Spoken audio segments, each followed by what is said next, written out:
Kai, and I'm 34 years old. My height is, I think it's 5'6", and my pounds are 120 pounds, and I like pinakbet. And my favorite color is blue. So I started as a clown since 1998, and I started as close-up magician. I think it's year 2005, and I do stage magic also.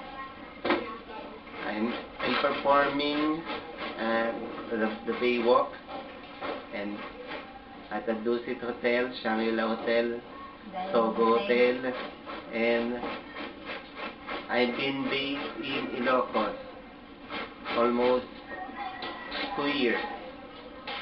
Now it's time. I'm going to mesmerize you with my magic. Okay, thank you.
Oo.